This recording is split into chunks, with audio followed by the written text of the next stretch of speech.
ভারতের তামিলনাড়ুতে সুপারস্টার থেকে রাজনীতিবিদ বনে যাওয়া থালাপতি বিজয়ের জনসভায় ঘটে গেছে ভয়াবহ পদদলনের ঘটনা।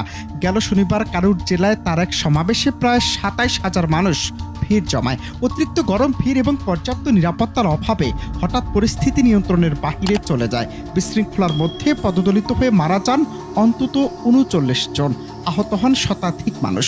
সে ঘটনায় মামলার পর এবার কি গ্রেপ্তার হচ্ছেন বিজয়? প্রত্যক্ষদর্শীদের ভাষ্য অনুযায়ী ঘন্টার পর ঘন্টা খোলা আকাশের নিচে দাঁড়িয়েছিল হাজার হাজার মানুষ। অনেকে আবার গাছ ফুটে সমাবেশ দেখার চেষ্টা করছিলেন।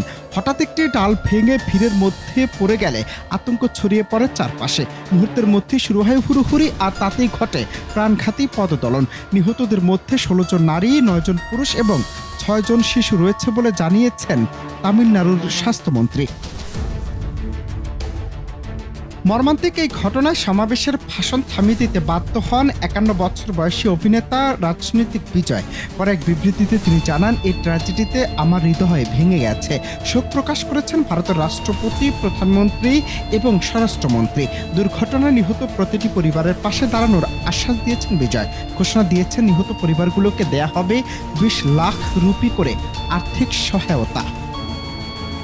তবে শুধু শোক বা সহানুভূতি নয়, ঘটনার পর এবার আইনি জটিলতায় পড়েছেন বিজয় ও তার রাজনৈতিক দল তামিলাগা ভেত্রি কাজাকাম। পদদলনের ঘটনায় ভারতীয় পুলিশ অনিচ্ছাকৃত হত্যার অভিযোগ এনে মামলা দায়ের করেছে।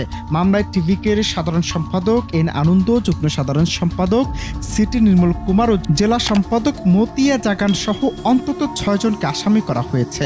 অভিযোগ আনা হয়েছে মানুষের জীবনকে ঝুঁকির মুখে ফেলার মতো উদাসীনতা ও সরকারি নির্দেশ অমান্যের।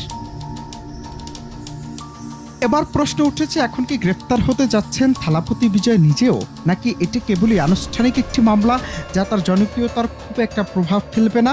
আইন শৃঙ্খলা বাহিনী বলছে তদন্ত শেষে দায়ীদের বিরুদ্ধে কঠোর ব্যবস্থা নেওয়া হবে। তবে বিশ্লেষকরা মনে করছেন এই ট্র্যাজেডি শুধু তামিল রাজনীতি নয়, ভারতের বিনোদন ও জনজীবনে বড় ধরনের আলোচনার জন্ম দিয়েছে। অনন্ত হাসান মাসুদ, বাংলা টিভি।